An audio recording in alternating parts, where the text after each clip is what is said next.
50% واپسی کا چانس ہے, 50% کیا ہے؟ موت. ڈاکو بھی لوٹ سکتے ہیں, قحط بھی ہو سکتا ہے, وبائیں پھوٹتی تھیں, اب تو ویکسین ہر آدمی ٹیکے لگا کے انجیکشن میں بیماریاں بھر کے نا کہ بھئی یہاں نکال کے جا جو کچھ بھی ہے, وہاں نہیں کھانسنا جا کے منہ پہ. پہلے تو بیماریاں, کتنے لوگ مر گئے, اور جب ریگستانوں کو کراس کر کے بیت اللہ پہنچتے تھے چیخیں نکل جاتی تھی لوگوں کی. ایسا جذبہ تھا لوگوں میں, کیونکہ مشقت تھی تو اللہ نے جذبے بھی زیادہ رکھے تھے پھر لوگوں کے. تو اب بھی مشکل ہے, اب بھی آسان نہیں ہے. اب جو لوگ سمجھتے ہیں نا کہ حج بہت آسان ہے, اب تو جاؤ 5 دن حج میں تیل نکل جاتا ہے انسان کا. وہ جو منا اور مزدلفہ احرام کی حالت میں, اور پھر طواف زیارت, وہ آپ یوٹیوب پہ طواف زیارت ذرا لکھ کے سرچ تو کریں, کیونکہ 3 دن کے اندر سارے حاجیوں نے طواف کرنا ہے. ایسے چپک کے لوگ چل رہے ہوتے ہیں, آسان نہیں ہے آج بھی, کیونکہ اب مشکل اس لیے ہو گیا کہ لائف بہت لگژری ہو گئی ہے. تو اب اللہ نے یہ سہولتوں میں ہی وہ ٹینشن رکھ دی ہے. ہمارے ساتھ جو ایک مولانا تھے, عالم تھے, انہوں نے بتایا کہ ایسا بھی ہوا یہاں پہ کہ لوگ آئے, احرام باندھ لیا, عرفہ سے پہلے گھر چلے گئے کہ ہمارے اندر ہمت نہیں ہے حج کرنے کی. ایسے بدبخت لوگ بھی ہیں کہ بھائی ہمارے اندر ہمت نہیں ہے, بھائی یہ تو بہت ٹینشن کا کام ہے. تو تبھی تو بھاگنے کی کر رہے ہوتے ہیں لوگ جلدی جلدی. تو رسم ہے یہ, دنیا میں کہیں اتنی مہنگی رسم نہیں ہوتی, اور جس میں کوئی انٹرٹینمنٹ نہیں ہے. ایک احرام میں جب انسان اتارتا ہے اتنا سکون ملتا ہے, اپنے شلوار قمیض میں آ گیا بھائی. کیا سکھایا جا رہا ہے؟ غلامی. کیا سکھایا جا رہا ہے؟ غلام ہو, پیسہ خرچ کرو. اور اللہ نے دھمکی کتنی بڑی دی ہے جو حج نہ کرے. کرنا کیا ہے؟ وہاں جا کے اللہ کے گھر کے چکر, اور پہلے 3 چکروں میں رمل کرنا ہے. اس میں بھی لوگوں کو شرم آ رہی ہوتی ہے. جب آپ حج پہ جاتے ہیں پہلے 3 چکر میں کندھا کھولنا ہی ہے. اب جس کی طبیعت میں حیا بہت زیادہ ہے اس کے لیے کندھا کھولنا آسان نہیں. کہہ رہے یار اللہ 2 چادریں پہنا دی, اسی پہ مشکل ہو رہا. اللہ کیا کہہ رہا ہے؟ یہ کندھا کھولو, اور پھر پہلوانوں کی طرح اچک کے چلو 3 چکروں میں. نہیں چلا جا رہا ہوتا, لوگوں سے شرم آ رہی ہوتی ہے, کبھی چلے نہیں اس طریقے. ایک صاحب نے تو مجھے کہا, اپنا واقعہ بتایا, ہمارے ریلیٹیو ہیں, کہہ رہے میں کبھی زندگی میں نے ورزش کی نہیں ہے, 55-60-65 سال ان کی عمر تھی. کہہ رہے میں نے جب پہلے 3 چکروں کے لیے مجھے مولانا نے بتایا کہ یوں کر کے چلنا ہے, کہہ رہے میں نے یوں کیا تو بس یوں ہی ہو گیا میں. کہہ رہے پھر نیچے میرے کو پٹھا اکڑ گیا نا. کہہ رہے میرا پٹھا ایسا اکڑا کہ اب تک میرے پین ختم نہیں ہوا. اب وہ ایسے ہی اکڑے ہوئے جا رہے ہوں گے, لوگ کہہ رہے ہوں گے 3 ہو گئے, اب باقی 4 نارمل کرو. وہ کہہ رہے ایسے ہی سیٹ ہو گیا ہوں اب میں. تو بھائی 3 چکر اکڑ کے کرنے, بس کرنے, اللہ کا حکم ہے. پھر حجر اسود کا بوسہ ہے, بوسہ نہیں لے سکتے, ہاتھ لگا کے ایسے چومو اس کو. تو یہ سارے کام وہ ہیں جن میں ہماری عقل کام کرنا چھوڑ دیتی ہے. صفا مروہ پہ دوڑو, یہاں سے یہاں تک دوڑ لگانی ہے, یہاں سے یہاں تک چلنا ہے. جنرل باجوہ بھی کر رہا ہے, وہی ضیاء الحق بھی کر رہا ہے, جنرل مشرف نے بھی کیا, زرداری صاحب نے حج کیا نہیں کیا مجھے نہیں پتا, وہ بھی کر رہے ہیں. بلاول بھٹو جائے گا, اللہ توفیق دے, اگر چلا گیا ہو تو اللہ قبول کرے, نہیں گیا ہو تو اللہ لے جائے, شاید اس کے بعد کچھ ملک کے حالات اچھے ہو جائیں. تو سب نے یہ کرنا ہے. امام بخاری گئے, انہوں نے بھی یہ کیا. امام مسلم گئے, انہوں نے بھی صفا مروہ پہ دوڑ لگائی ہے. کیسے لگ رہے ہوں گے امام بخاری دوڑتے ہوئے جا رہے ہیں بھائی, امام ابو حنیفہ دوڑتے ہوئے جا رہے ہیں, ابو بکر صدیق دوڑتے ہوئے جا رہے ہیں, حضرت عمر دوڑتے ہوئے جا رہے ہیں, پیغمبر صلی اللہ علیہ وسلم دوڑتے ہوئے جا رہے ہیں. تو کیا ہے اسلام, کیا سکھانا چاہتا ہے؟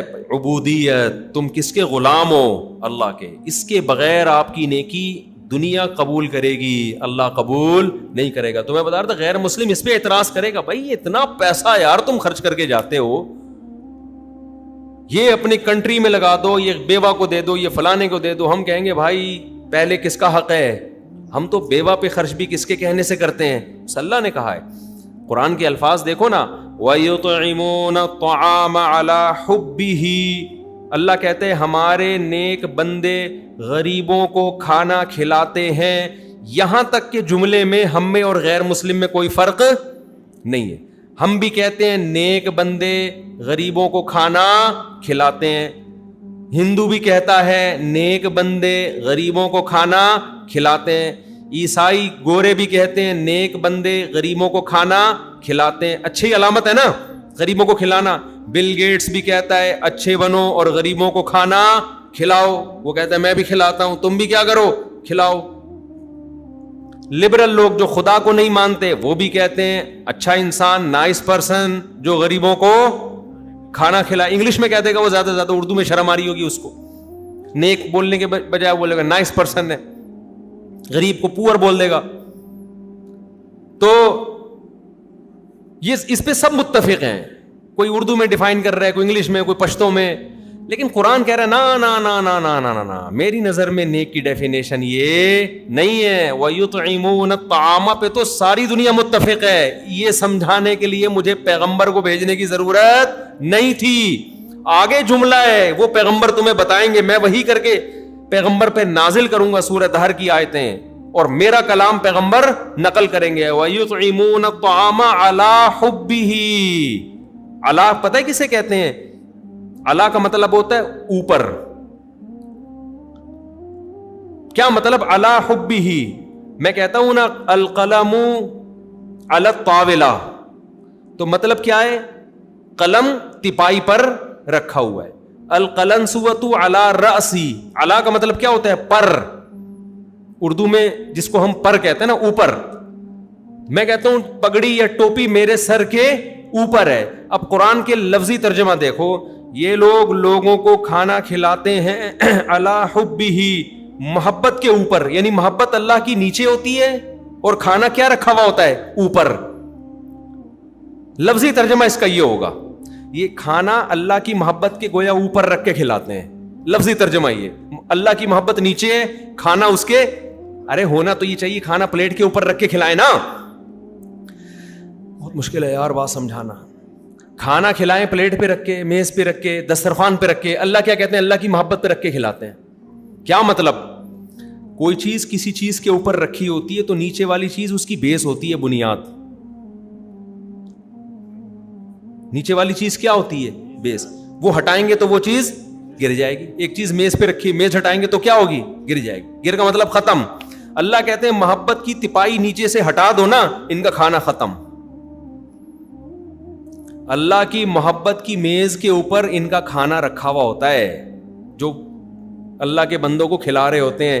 یہ میز اگر کھینچ دی جائے تو کھانا دھڑام سے گرے گا, ختم.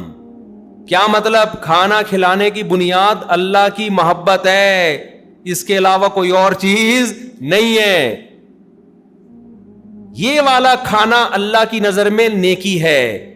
اگر وہ کھانا جس کی بیس خدا کی محبت نہ ہو, اللہ کو راضی کرنے کا جذبہ نہ ہو, اللہ کی رضا کی تلاش نہ ہو, اس کھانے کو اللہ لفٹ نہیں کرا. کھلاتے رہو پوری دنیا کو, اللہ کہیں گے ٹھیک ہے پبلک تمہیں اس کا بدلہ دے دے گی. غریب شکریہ ادا کر دے گا اور غریب تم سے خوش ہو جائے گا, اور لوگ بھی واہ واہ کر دیں گے بل گیٹس نے اتنے لوگوں کو کھانا کھلایا اور بل گیٹس بہت اچھا ہے, تو بس یہ تعریف ہو گئی نا, ختم. اللہ کی نظر میں یہ نیکی نیکی. میں سمجھا پا رہا ہوں اپنی بات؟ تبھی آگے قرآن نے اسی کو مزید ڈیفائن کیا کہ چونکہ ان کی نظر میں جب یہ کھانا کھلاتے ہیں تو جس میز پہ رکھ کے کھلاتے ہیں وہ میز کیا ہوتی ہے؟ اللہ کی محبت. علی حبہ, اس اللہ کی محبت میں, یعنی بیس اس کی اللہ کی محبت ہے. یہ بیس نہ ہوتی تو کھانا بھی نہ ہوتا, اور یہ بیس ہوتی تو یہ کھانا بھی ہے. یہ دونوں لازم ملزوم ہے. جذبہ ان کا اللہ کو راضی کرنا ہے, غریب کو خوش کرنا نہیں ہے. خوش بھی غریب کو اگر کر رہے ہیں تو اللہ کو خوش کرنے کے لیے.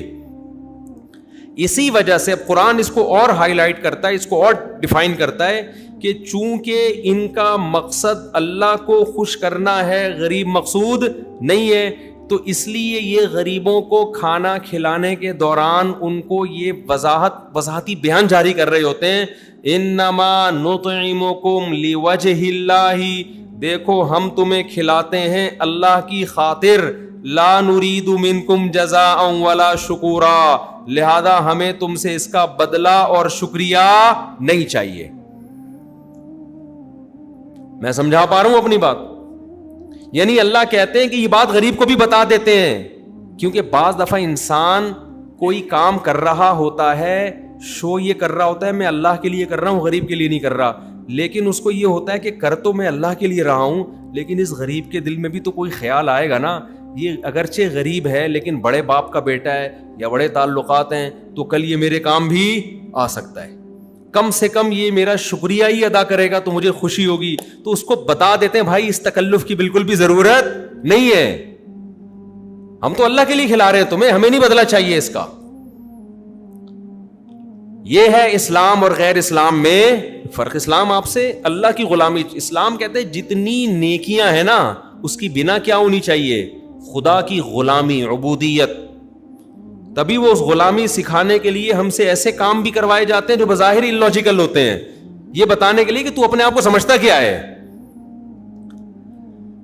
اگر اسلام میں صرف یہی حکام ہوتے نا، غریبوں کو کھانا کھلاؤ، بیواؤں کی مدد کرو، تو پھر غلامی کہاں سے ثابت ہوتی؟ یہ کیسے پتا چلتا یہ اللہ کو مان کے کر رہا ہے، یہ اللہ کی مانے بغیر اپنے جذبے سے؟ اللہ نے ایک علامت بتا دی کہ کچھ حکام ایسے دوں گا، پیسہ بڑا خرچ ہوگا، محنت بہت ہوگی، آؤٹ پٹ بظاہر کچھ بھی نہیں ہوگا اس کا، وہ ہے قربانی ہے. تو میں وہ مثال دے رہا تھا، قربانی ہے، حج ہے، اور بہت سارے حکام ہیں. تو میں یہی سمجھا رہا تھا کہ آپ بل گیٹس کو یہ کہیں کہ 100 دفعہ صبح پڑھا کرو لا الہ الا اللہ وحدہ لا شریک لہ لہ الملک ولہ الحمد یحیی و یمیت، کہ وہی اللہ ہے جو زندگی دیتا ہے، وہی اللہ ہے جو موت دیتا ہے. ڈاروین کو نکالو اپنی کھوپڑی سے.